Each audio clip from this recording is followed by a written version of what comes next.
Greta Ferro se está robando el show y Can Yaman parece que está más que acostumbrado a que le den calabazas. Madre mía, qué salseo tenemos entre manos.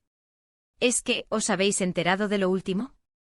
Parece que la relación entre Can y Greta, si es que alguna vez fue una relación seria, está más enredada que un ovillo de lana. Y lo que más me llama la atención es que Can parece que ya le da igual. ¿Acostumbrado a que le pongan los cuernos? Vaya tela. Para ser honestos, yo creo que Can ha tenido unas cuantas decepciones amorosas últimamente, ¿no os parece? Cada vez que sale una noticia de él con una chica, parece que dura menos que un helado en verano. Y ahora con Greta Paz. Se rumorea, se comenta, se cuchichea que ella está aprovechando el tirón, que quizás Can no era su objetivo principal y que ahora que ha conseguido la fama, pues irá lo suyo. Lo que yo sospecho es que Can está un poco cansado de todo este rollo. Ya sabéis cómo son las redes sociales, que un día estás arriba y al siguiente zas. Te han olvidado. Y si encima te juntan con alguien que, según dicen por ahí, solo busca notoriedad, pues normal que Can esté un poco pasando del tema. El que se las sabe todas.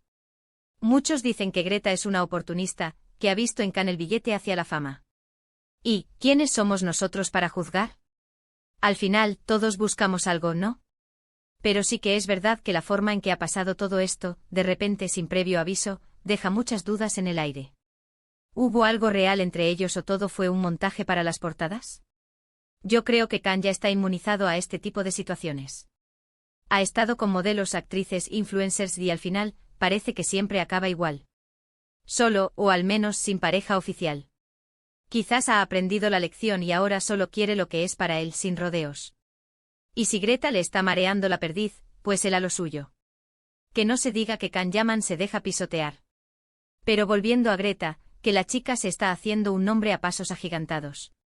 No me extrañaría nada que esto fuera solo el principio de su carrera. Y si para ello tiene que usar a Can como trampolín, pues mira, cada uno juega sus cartas como puede. Aunque ojo que Can tampoco es un novato en esto del mundo del espectáculo. Seguro que él también tiene su propia estrategia.